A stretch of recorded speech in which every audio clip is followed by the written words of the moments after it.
Happy Monday! Oh gosh, what's in retrograde now that's messing with technology? It is Monday, and we are talking about the power of love. Now, I love the Huey Lewis song "Power of Love," but really, they're talking about lust. When I talk about love, and when other people talk about spiritual love, we're really talking about the power of connection and the power that we really have to lift each other up.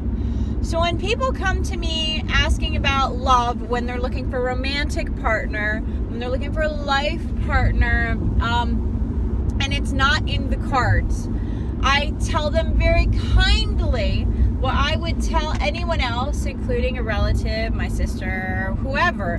I would tell them to get a life.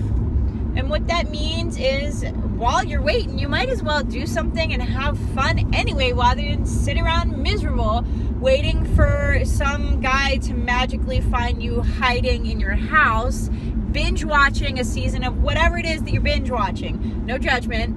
I recently discovered Gilmore Girls. Anyway, it's true. I know I'm late to the show, but whatevs.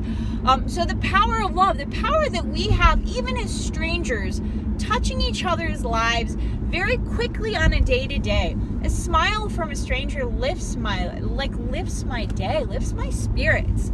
When someone gives me a compliment, that's a huge deal to me. If someone randomly in Target says, "Hey, I like your hair," or "Hey, I like whatever, I like you, I like your face, something about you I like," that's like a genuine compliment, that's a huge deal. I compliment strangers whenever I get the chance to be genuine about it, because it is so meaningful to me that I know that it's meaningful to other people.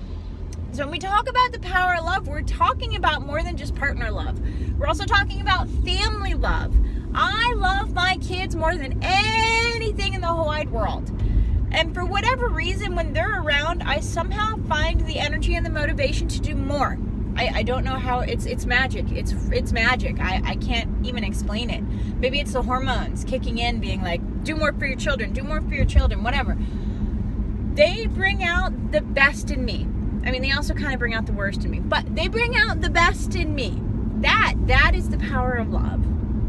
I have to run around to 50,000 different places today to drop off Dean's stuff for his school paperwork. And I don't want to do that. I have no desire to run and wait and sit and do paperwork, and run and wait and sit and do paperwork and hurry up and wait. But it's what I have to do his school stuff, so it's what I'll do. Same thing with family.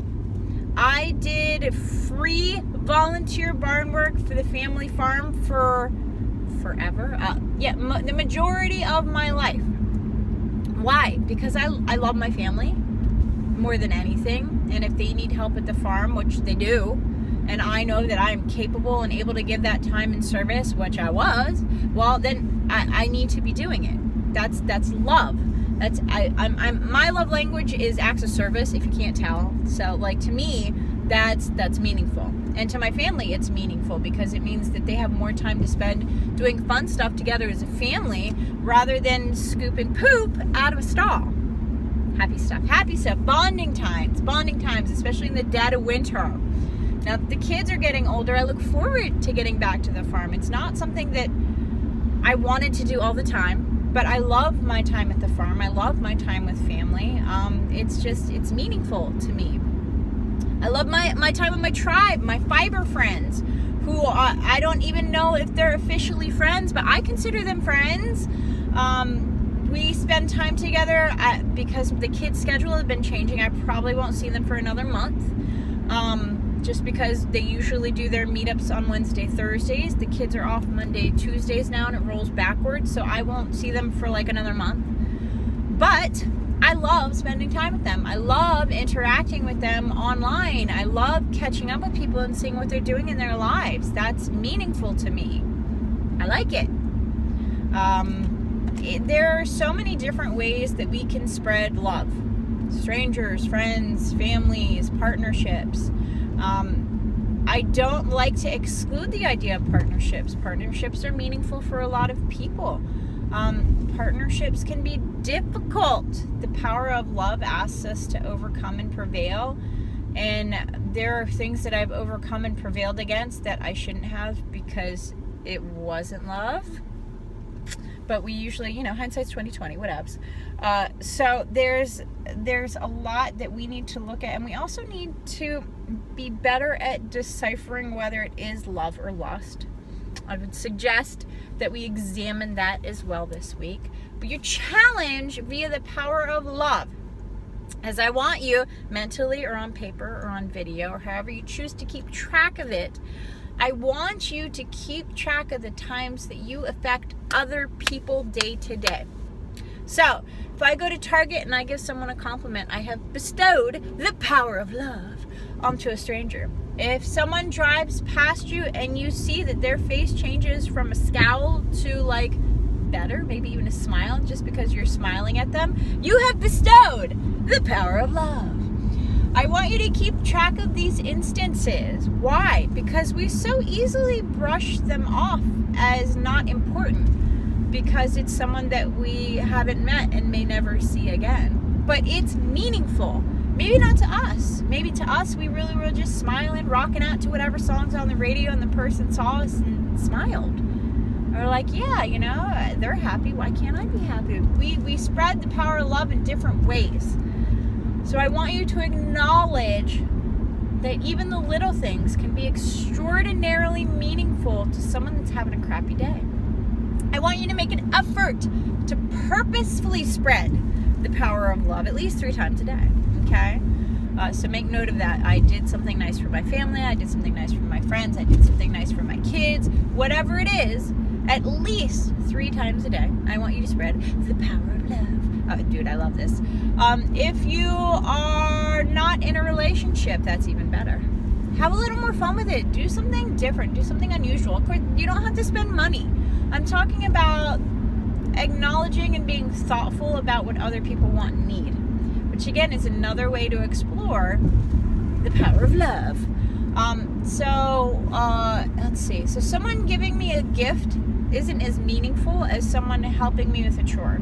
Someone, I don't know, I'm trying to think of other like love languages. But the idea that love languages give and receive differently.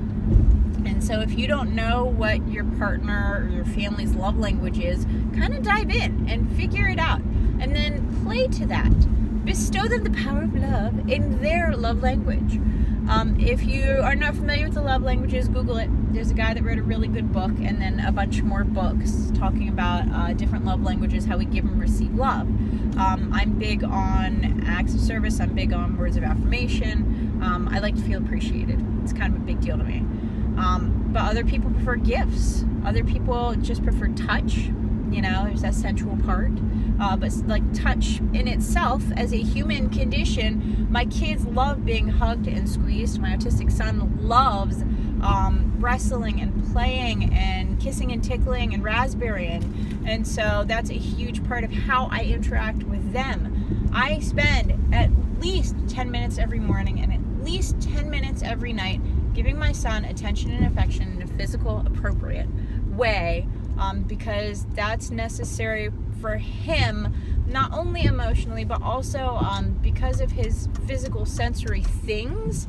He loves that, and it's a big deal. So that's me showing him via acts of service, time and togetherness and touch, that I love him. And so think about how often we touch other people as well. That's another big thing that I realized, that even when I was in a relationship, that I wasn't getting that need met. And so I was like, all right, well, I joined jiu-jitsu, which is hysterical on one leg, because, wrestling and trying to choke each other, you wouldn't automatically think of as the idea of touch, but it worked like a charm for me. I mean, and I'm terrible at it, so that's saying something. The idea of touch is huge, and I want you to think about that. Even though touch is not my love language, it is very important and well needed part of any kind of relationship. So, things to think about: the power of love. Your challenge 3 a day, purposefully. Okay. Others, you're welcome to bestow like glitter wherever you can. All right. Have a wonderful week. I look forward to hearing about your adventures and sharing my own. We'll talk to you soon. Bye.